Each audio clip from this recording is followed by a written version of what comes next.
Buenos días. Dadas las condiciones meteorológicas, nos han encargado a cambiar la modalidad de las clases a clases asincrónicas.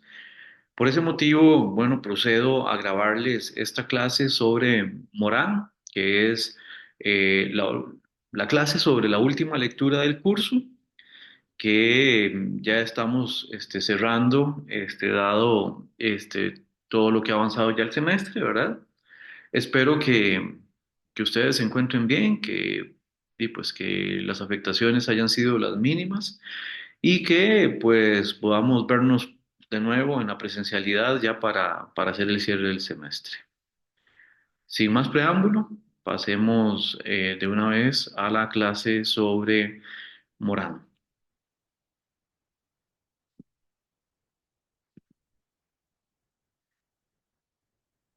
Para una política de la civilización, por Edgar Morin. Empecemos diciendo que, tal como hemos visto en algún sentido en Marcuse, eh, como vimos en algún también sentido desde Rancière, hay una contradicción fundante. Estos autores parten de su interpretación sobre la sociedad a partir de una contradicción fundante que es bastante fuerte. En el caso de Morán, la contradicción que está de fondo tiene que ver con que estamos en un momento civilizatorio en el cual estamos recogiendo, por así decirlo, frutos de nuestro ímpetu de progreso. Progreso por ahorita lo vamos a poner entre comillas, ¿verdad?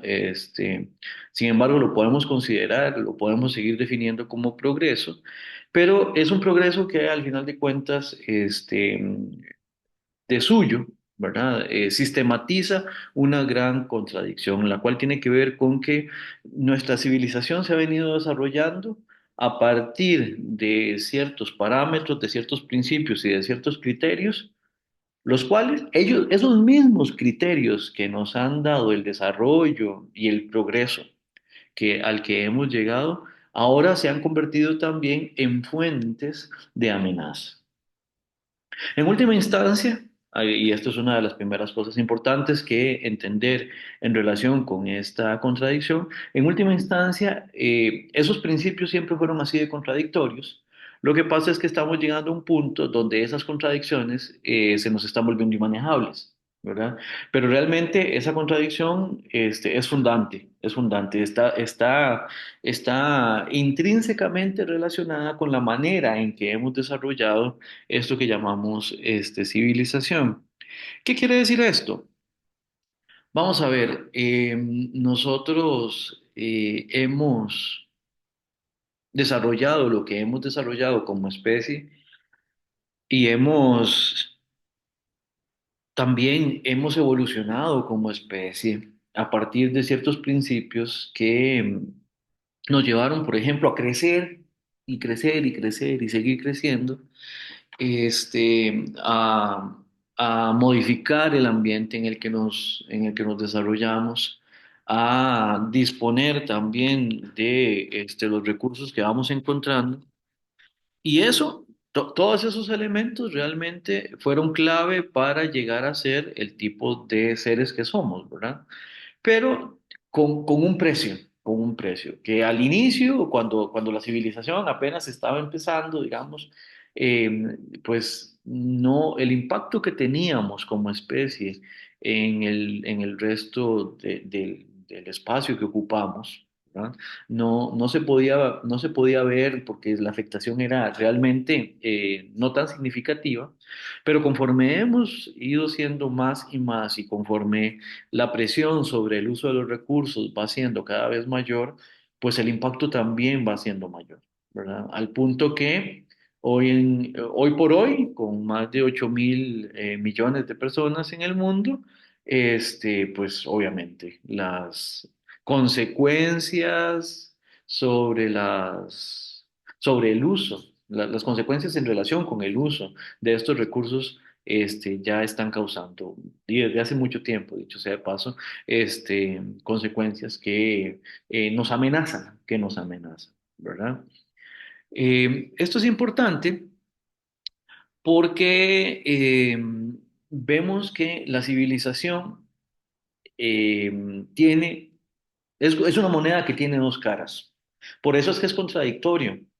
Y por eso es que además es fundantemente contradictorio, porque por un lado, este progreso es en principio algo bueno, algo que deseamos, algo que buscamos, algo que garantiza nuestra supervivencia, pero por otro lado, lo mismo que nos lleva a ese progreso nos está causando consecuencias que tenemos que atender, y a menos que las atendamos, podríamos estar causando incluso un daño irreparable para el medio y para nosotros mismos, ¿verdad? Entonces, esa contradicción es bastante importante, ¿verdad?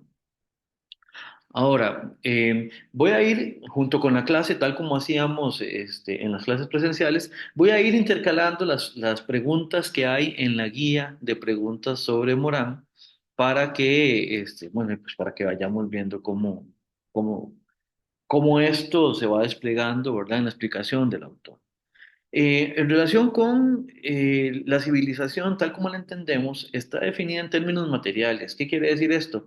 ¿Se acuerdan cuando decíamos desde el inicio, siempre hemos venido hablando de las condiciones materiales eh, de posibilidad, que tiene que ver con esas cosas que tenemos a mano? Bueno, esas cosas materiales son las que Morán está diciendo que son nuestros logros materiales, ¿verdad? El nivel de la civilización siempre va a estar expresado en función de cuáles cosas tenemos alcance, cuáles cosas hemos producido, ¿verdad? Cuáles cosas hemos producido, cuáles cosas tenemos a nuestra disposición y cómo, ¿verdad? En ese sentido, los logros materiales definen lo que él va a llamar el nivel de vida, ¿verdad? El nivel de vida tiene que ver con a qué cosas tenemos acceso y cómo esto define, ¿verdad? La manera en que vivimos. El nivel de vida que se tiene en diferentes momentos o en diferentes lugares puede ser comparado en función de las cosas a las que tenemos acceso. Por ejemplo, nosotros tenemos un nivel de vida muy diferente al nivel de vida de, qué sé yo, de las personas de hace 100 años, en el sentido de que pues tenemos un montón de herramientas, un montón de recursos, un montón de artefactos, por ejemplo, que no se tenía hace 100 años y que incide en la forma en que vivimos. Solo por poner un ejemplo, el acceso a los electrodomésticos, a las lavadoras automáticas, eléctricas, el acceso a refrigeradores, el acceso a cocinas eléctricas, eso define mucho cómo vivimos, ¿verdad? Y no está de más que nos paremos un momento a reflexionar sobre lo que esto significa, ¿verdad? La vida, estos artefactos cumplen una función y realmente alivianan muchas de las labores de las cuales tenemos que hacernos cargo en la cotidianidad. Ahora, por otro lado, tenemos que pensarnos también qué ha significado el hecho de dedicar todos los recursos que le hemos dedicado a la producción masiva de estos enseres, de estos artefactos y de las demás cosas a las que tenemos acceso. ¿Ya? Cuando hablábamos sobre las necesidades, que ahora vamos a volver sobre eso, preguntábamos si la gasolina era una necesidad. Y bueno, vean, muchos de ustedes vienen de bastante lejos a la universidad. Incluso hay quienes viajan quienes viajan bastantes kilómetros para llegar a clases. Este, Eso es posible gracias a eso que llama Morán, en este caso, nivel de vida, ¿verdad? Entonces, esto hace reflexionar en varias líneas. La primera es entender cómo es que este nivel de vida se inserta en esa contradicción que estamos viendo y además las consecuencias que eso tiene. Desde el punto de vista de la relacionabilidad, también tenemos que entender cómo eh, este nivel de vida no es homogéneo. ¿Qué quiere decir esto? Los recursos se explotan. Al explotarlos, además, una de las consecuencias de explotarlos es que se reparte. Se reparte el recurso como tal y el acceso que tenemos a él. Por eso, lo mismo que define el nivel de vida en un lugar, define el nivel de vida en otro. ¿Ya? Partamos acá, el modelo, tal como lo estaba planteando Morán, es un modelo en el cual, siendo los recursos una cantidad determinada, concentrarlos en un lugar necesariamente implica el hacerlos escasos en otro, ¿verdad? Por ejemplo, ahora, desde el punto de vista material, ¿verdad? Hay muchos materiales, por ejemplo, en América Latina. Pensemos en, por ejemplo, la extracción de litio en Sudamérica, en Chile, por ejemplo. Este, Se sabe que desde el punto de vista natural, ¿verdad? Hay un montón de cantidad del material bueno, en Sudamérica, pues, ¿verdad? Ese material se extrae y se lleva a los centros, a donde se produce con él, por ejemplo, baterías, ¿verdad? Entonces, desde un punto de vista natural, se tiene concentración del recurso en América Latina. Eso hace a América Latina un lugar de extracción de materia prima. Ahora, una vez que eso se ha extraído y que se lleva, se compra y se lleva a los lugares a donde se procesan las baterías, hay una concentración del recurso en otro lugar, a donde se le agrega un valor y ese recurso se convierte ahora en otro tipo de cosa, en otro entorno material que define cómo es que nos desarrollamos como sociedad, ¿verdad? Y está también concentrado en los lugares en este caso ya no de extracción, sino de producción, ya de propiamente hablando las baterías, que van a ser importantes para todos. Entonces ven cómo la concentración del recurso, ya sea como materia prima o como producto ya procesado, se da en lugares distintos. Necesariamente va a estar en uno o en otro lugar. La concentración del recurso en un lugar implica también su escasez en otros. Y esto se relaciona también con que el nivel de vida, o sea, el acceso a esos productos va a ser diferenciado en distintos entornos, ¿verdad? Por eso es que la concentración de recursos en un determinado lugar también genera marginalidades, lugares periféricos, periferias en las cuales los recursos, y hay que decirlo de una vez, y la riqueza que estos recursos generan, no llegan de la misma manera que a los centros de extracción o de producción. Y ya de por sí hay diferencias importantes entre lo que es un centro de producción y un centro de extracción. En ese sentido es importante entender, ¿verdad?, cómo la técnica es fundamental para el desarrollo civilizatorio en el que nosotros nos concentramos. Por eso pasamos acá a ver la técnica como una herramienta útil y como una amenaza efectiva. Veamos primero también, aquí les puse esta cita de Benjamin, que no hay documento de cultura que no sea al mismo tiempo documento de barbarie, ¿verdad? Acá el punto Benjamin señala de esta manera la contradicción que estábamos refiriendo en la lámina anterior.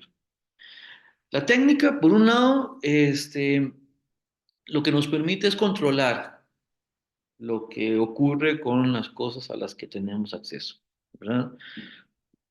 Los seres humanos, por medio de nuestra razón, por medio de nuestras capacidades de modificación del entorno, lo que hacemos es que lo adaptamos, nos adaptamos a él, pero también lo modificamos de manera que el entorno nos sea menos hostil, que nos sea más fácil comprenderlo y en ese sentido manipularlo en función de nuestro beneficio. Es una cuestión de conveniencia, obviamente. Para esto es importantísima la técnica, ¿verdad? En ese sentido, la técnica nos permite someter, esa es una palabra que utiliza Morán. La técnica nos permite tomar el medio y adaptarlo a nuestra conveniencia.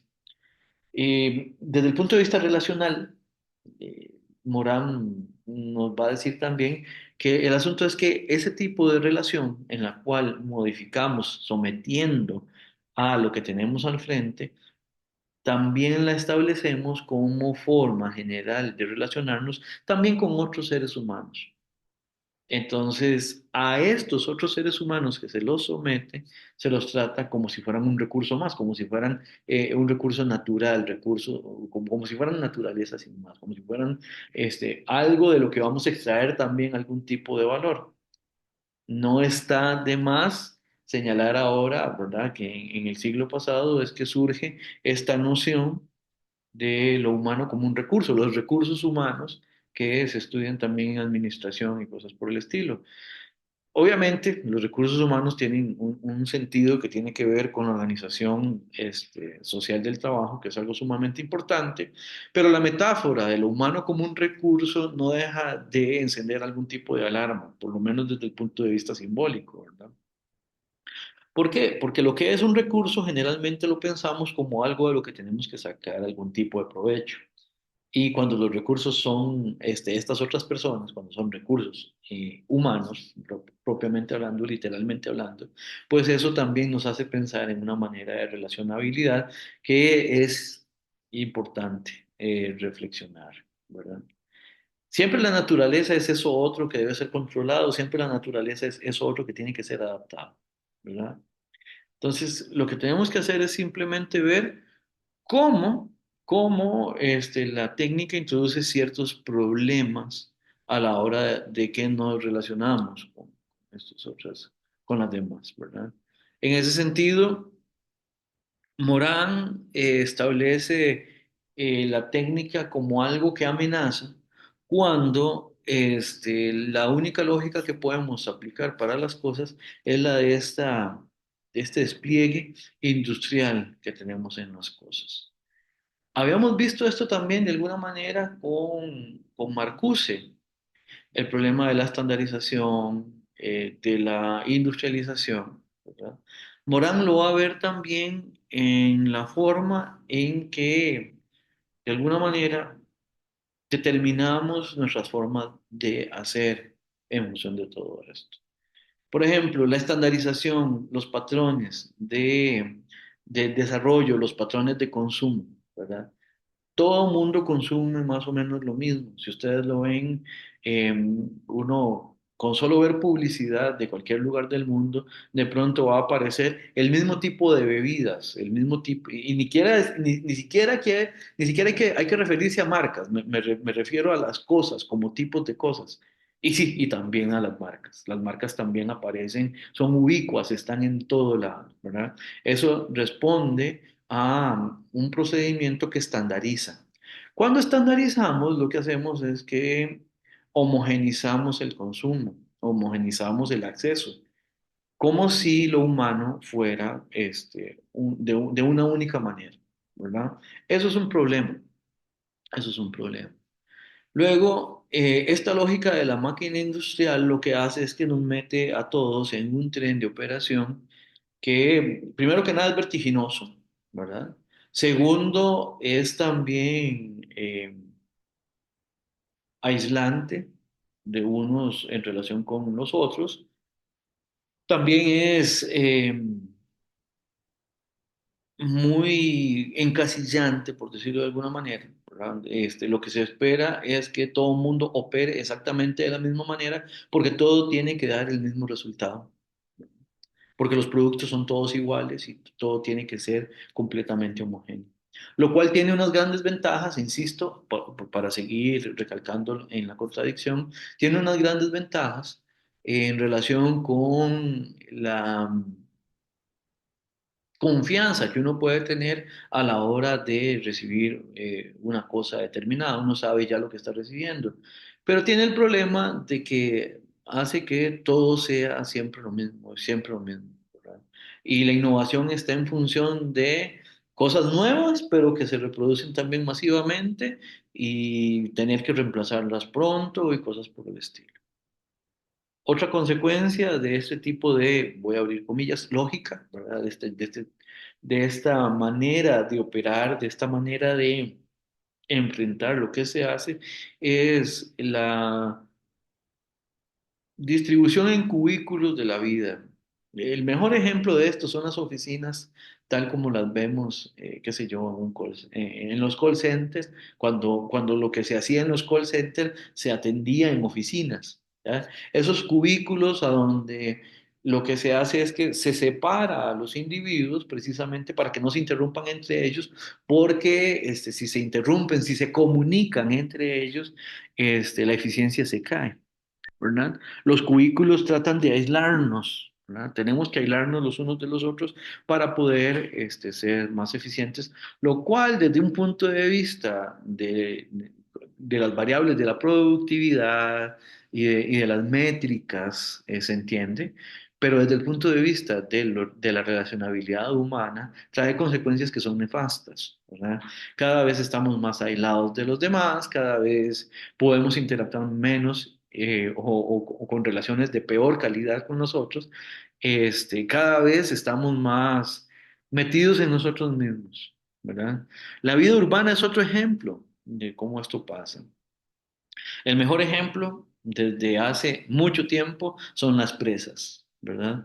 La vida urbana es perdón, las presas son esa, ese ejemplo de la vida urbana en el cual podemos ver a un montón de gente que va aislada de todos los demás, qué sé yo, el ejemplo que siempre se pone es el que las presas son filas y filas interminables de carros que van con una o dos personas, ¿verdad? Son muy pocos los que van a tope, van llenos a tope. Y la alternativa, que es el transporte público, ¿verdad? También de alguna manera nos aísla de unos con otros, puesto que pues todos sabemos lo que es también la interacción posible en el transporte público. Tampoco es que es un lugar a donde se haga comunidad el transporte público, salvo ciertas excepciones, pero generalmente uno también por el tipo de aparatos que tenemos, la gente va en el transporte público también aislada, en su celular, con sus audífonos, no se hablan entre ellos y más bien, si se entabla una conversación, detona la desconfianza, ¿verdad? Y la perspicacia en ese sentido. Entonces, la vida urbana también es cubicular, por así decirlo, ¿verdad? El ocio, esto ya lo habíamos visto también con Marcuse, el ocio también se determina a partir de los parámetros de consumo. La relacionabilidad hace que incluso cuando estamos en nuestro tiempo libre, sigamos dentro del mismo tipo de operatividad, dentro del mismo tipo de operación, ¿verdad? Y en este sentido, ¿verdad? Vemos las ciudades operan como una gran máquina, ¿verdad? Y obviamente a cada uno de los individuos como partes de esa maquinaria. Esto lo que hace es que nuestra contemporaneidad sea una contemporaneidad muy sombría, por decirlo de alguna manera. Nos relacionamos con poca gente y cuando estamos con gente, digamos, típico caso, uno está. El otro día les decía el ejemplo de que está uno en un salón de clases con un montón de gente, por ejemplo, en el grupo 13, como ustedes. Hay muchos que están utilizando la computadora o la tableta para, sí, pues para hacer algún apunte sobre la clase, pero también, y no creo que ustedes vayan a pensar que uno no se haya dado cuenta de eso, ¿verdad? Y también mientras están, digamos que haciendo apuntes, en el mejor de los casos, también están abriendo su WhatsApp, también están viendo redes sociales, también están jugando. Yo los he visto jugar en clase, ¿verdad? También están Pues simplemente navegando, viendo cosas, viendo un montón de contenidos, lo cual distrae un montón a la gente. Entonces, eso también pasa incluso en el seno de las familias.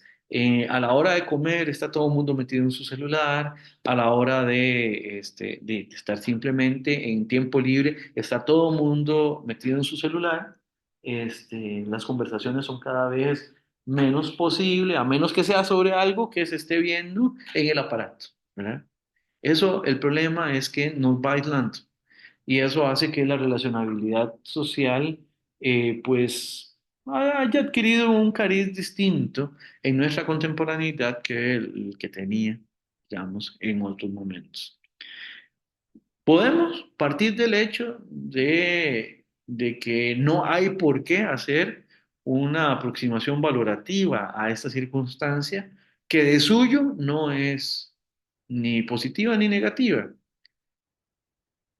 Pero habiendo dicho esto, creo que el diagnóstico que podemos hacer a propósito de la relacionabilidad posible entre los individuos es más bien negativo, es más bien negativo. Y eso Morán lo que dice es posibilitado precisamente por las mismas condiciones que nos dan estas herramientas que son maravillosas, ¿verdad? Que nos permitirían comunicarnos con cualquier persona en el mundo virtualmente, ¿verdad? Que nos permitirían conocer sobre cualquier tipo de contenido, pero que también operan sobre nosotros a partir de que condicionan la manera en que consumimos y los contenidos que consumimos.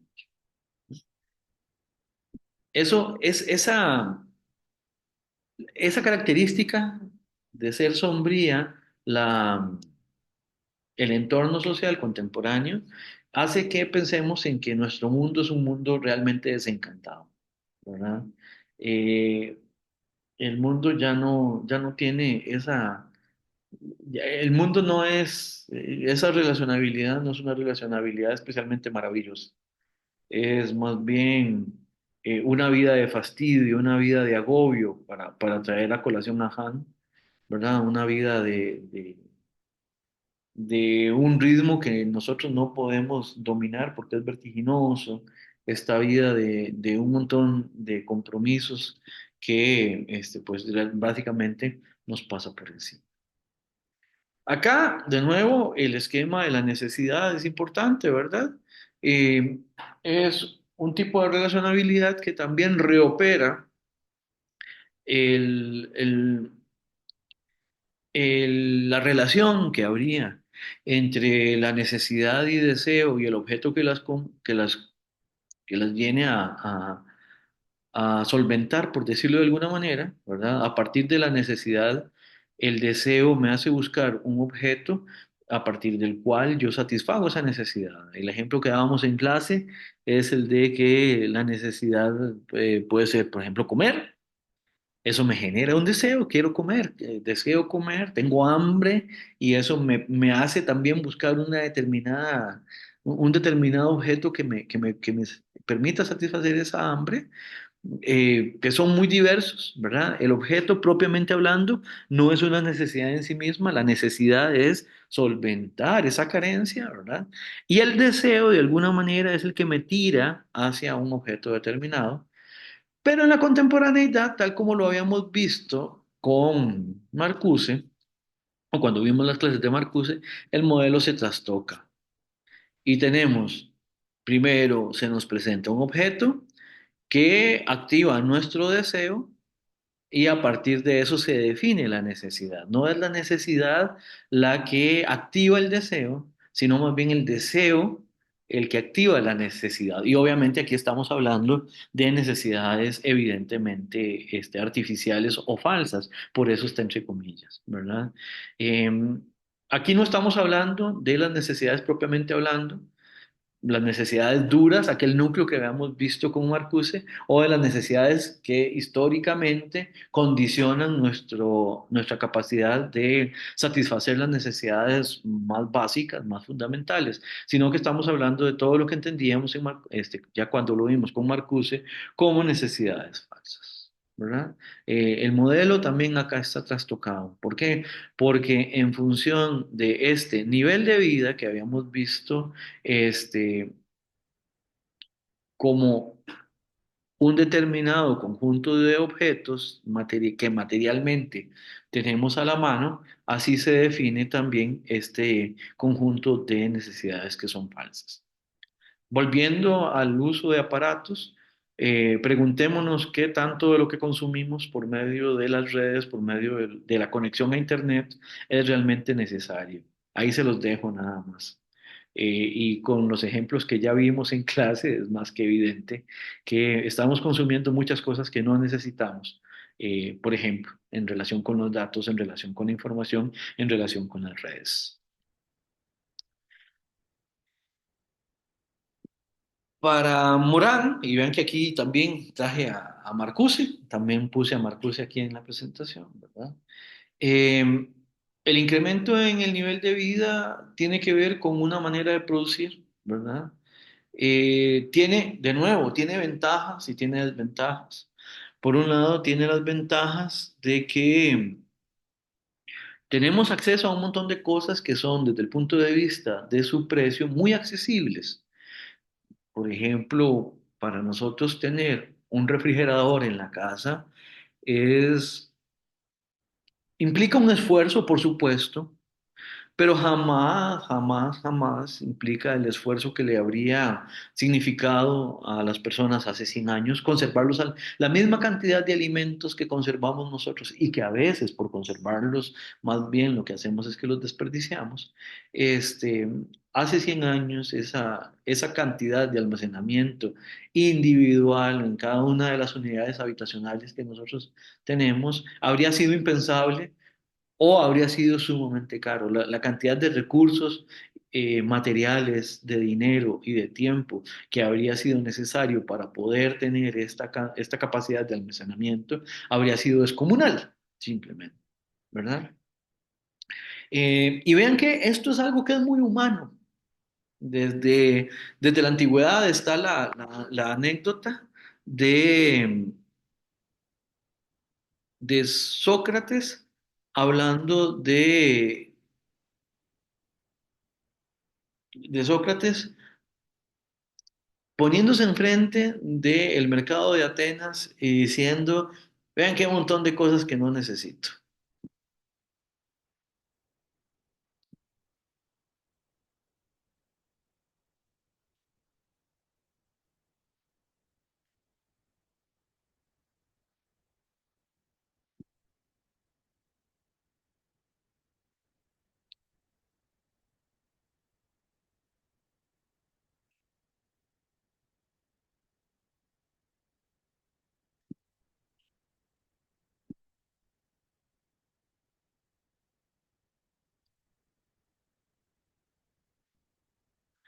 Esto es importante porque lo que quiere decir es que esto es un fenómeno al cual los seres humanos hemos estado eh, expuestos desde siempre, o desde muy temprano en el proceso de civilización. Por eso les decía, las contradicciones se acrecientan ahora, pero realmente son fundacionales, están con nosotros desde siempre, esas contradicciones, por eso es que están entrelazadas con la productividad y con la manera en que podemos hacer el nivel de vida actualmente, ¿verdad? Hay un par de variables que son importantes para Morán, y es que hay una degradación tanto en lo exterior como en lo interior. ¿Qué quiere decir esto? Los seres humanos, tal como les había dicho anteriormente, los seres humanos modificamos el medio en el cual nos desarrollamos y haciéndolo lo degradamos lo, lo agotamos, lo modificamos, ¿verdad? También podemos colaborar en que se recupere, muchas veces en función de nuestra conveniencia, pero tenemos ese acceso al cambio del medio ambiente y ese medio termina generalmente degradándose, en tanto que como somos tantos, lo agotamos. Ahora, para Morán hay una correlación entre esa degradación exterior, en relación con el medio en el que habitamos y la degradación de nuestra relacionabilidad, que sería algo así como una degradación interior. El tipo de vida, ya no el nivel de vida, sino el tipo de vida en el que estamos desarrollándonos, también se degrada, ¿verdad? También se degrada. Y para Morán, esa degradación exterior se refleja en la degradación interior precisamente en la relacionabilidad, ¿verdad? Ya los seres humanos no hacemos comunidad, ya los seres humanos, aun cuando tenemos acceso a todo mundo, no nos estamos acercando realmente. Vea esto, hay un ejemplo de la creación de no lugares a partir de la masificación de los espacios. Por ejemplo, qué sé yo, antes, digo, hagamos un ejemplo en relación con el antes y el ahora. Antes los parques, los lugares de las comunidades eran importantes precisamente para que todo el mundo se conociera, precisamente para que todo el mundo se pudiera relacionar. Hoy en día ya eso no es posible, ya realmente los espacios públicos posibilitan menos el que nosotros nos podamos relacionar precisamente porque estamos acostumbrados a mantener esa distancia con las personas con las que interactuamos, ¿verdad? Y nuestro círculo es muy reducido. Y la relación que tenemos con la gente de nuestro círculo también empieza a ser como muy distante, ¿verdad? Por ejemplo, ya antes usted necesitaba comprar algo, usted iba a donde alguien que lo podía atender y sabía, y lo conocía a usted y sabía más o menos cómo era que usted consumía. Ahora no, ahora usted va a un lugar a donde difícilmente lo conozcan, y lo atienden de cualquier manera, ¿verdad? Muchas veces con personas que a veces no saben de lo que están vendiendo, qué sé yo, me pienso en cuando uno va a una librería, cuando uno va, qué sé yo, a una tienda de herramientas, a veces la gente que está vendiendo libros no sabe, no tiene la menor idea de lo que está vendiendo. La gente que vende una herramienta no sabe ni para qué sirve. Y así cuesta mucho relacionarse hacer relaciones de calidad, ¿verdad? Con las personas. Pero no solo eso, ya las comunidades mismas ya empiezan a perder la función que tenían como localidades, ¿verdad? Por ejemplo, ahora es muy usual que las personas vayan a colegios en localidades que no son las localidades a donde viven, ¿verdad?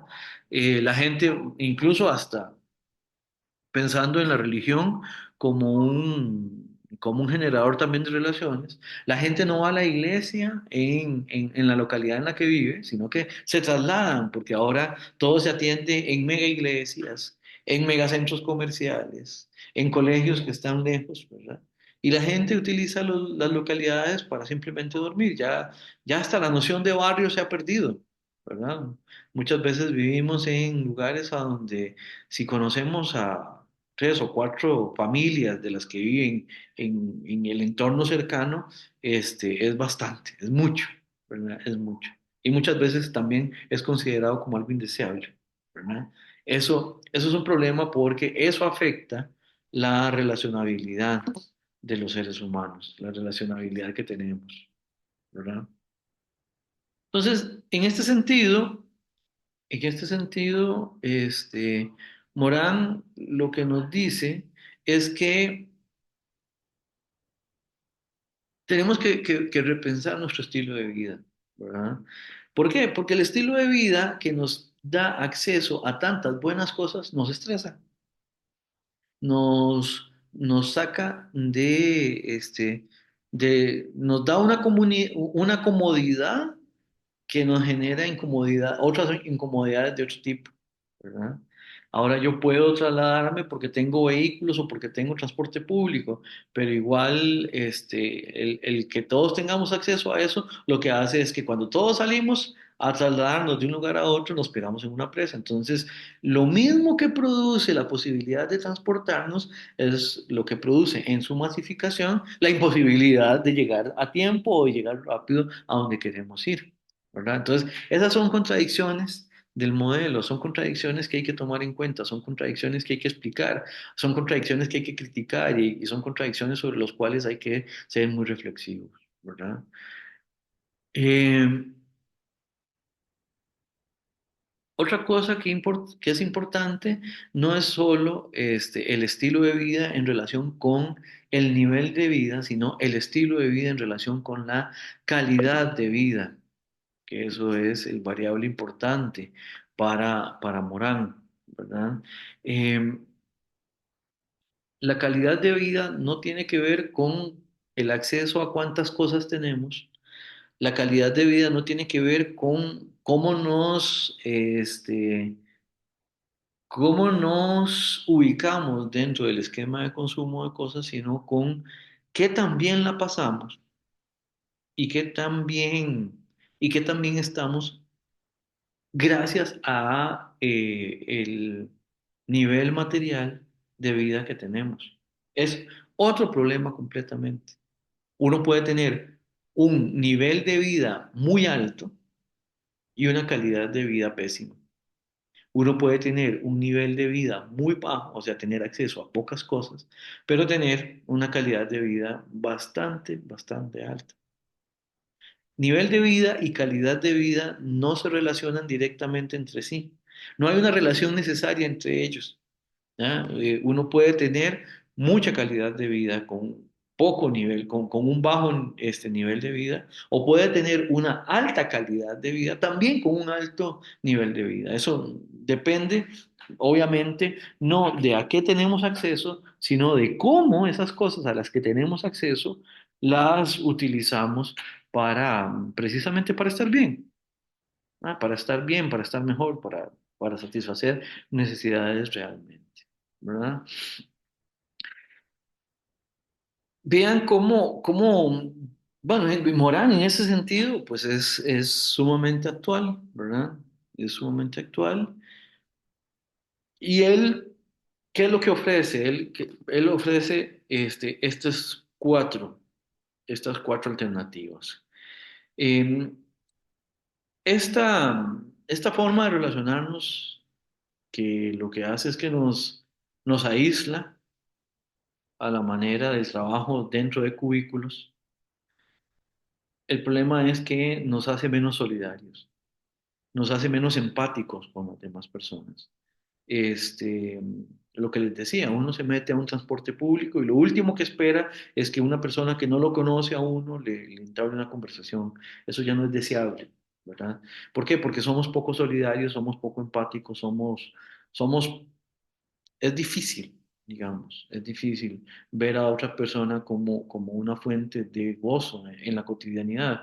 Más bien es lo que es fácil es ver a las demás personas como una fuente de amenaza, como una fuente de todo lo indeseable en función de lo que uno se puede relacionar con las otras personas. Entonces, solidarizar, empatizar es es una de las claves para Morán. ¿Cómo hacer para poder ser más solidarios y más empáticos entre nosotros? Lo segundo, convivencializar, convertir cada uno de los espacios en lugares a donde realmente yo pueda hacer un reconocimiento de los demás. Eh, y vuelvo al ejemplo del uso de aparatos en un salón de clases. Eso está metiendo una presión muy fuerte, muy fuerte. eh, Uno tiene que tratar de hacer conexión en un salón de clases con un auditorio que está en cuatro o cinco otras cosas. Digamos que además de poner atención a lo que está pasando en la clase. Ni qué decir de las personas que por estar en esas conexiones se pierden completamente de vista lo que está sucediendo en el salón de clase. De la misma manera con nuestras familias, de la misma manera con nuestras parejas, de la misma manera con nuestros amigos, de la misma manera con cada uno de los lugares sociales en los que estamos. Convivencializar es importante, hacer más comunidad ahí donde estamos. Es importante. Es importante con todo, no solo con los aparatos, sino también con las relaciones, con cómo establecemos las relaciones.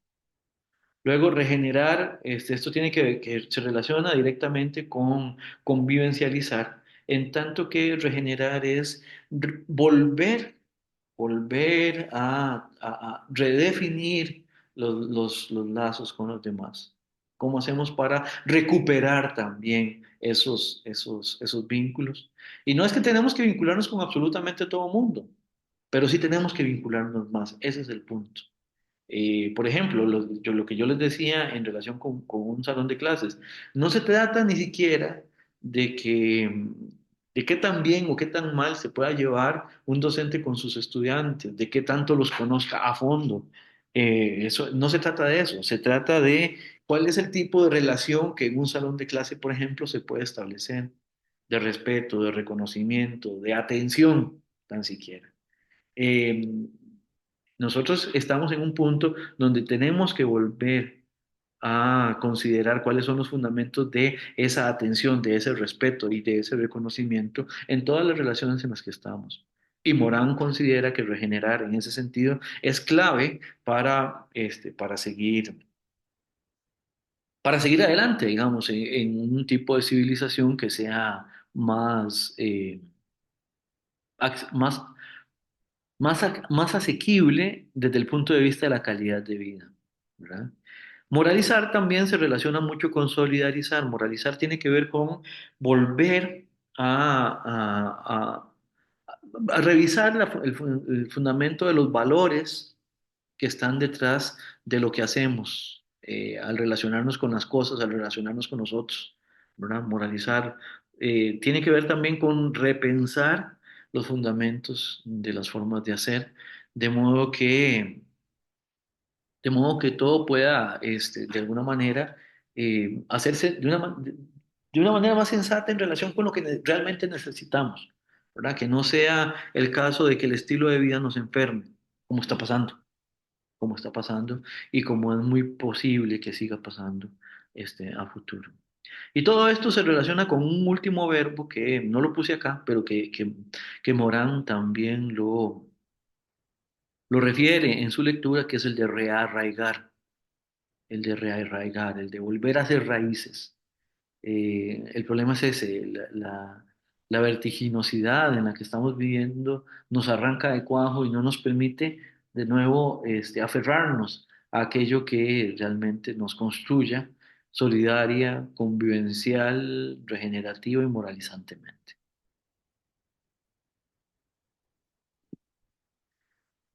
Muy bien, con esto creo que podemos ir cerrando el- la exposición sobre Morán. Creo que con ustedes también cuentan con una guía. Hay un grupo específico para la guía de preguntas.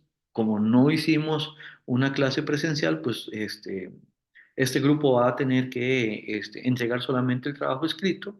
Obviamente no pudimos tomarlos en cuenta para una sesión asincrónica. Les recomiendo que vean la guía de preguntas, que la revisen, les sirve para estudiar y además les sirve como una guía de lectura de la lectura de Morán. Eh, de alguna manera me da algo de pesar el que la última sesión de clase haya sido así asincrónica. La próxima semana esperemos que la condición meteorológica haya variado y ya nos haya dado la posibilidad de volver a vernos en clase.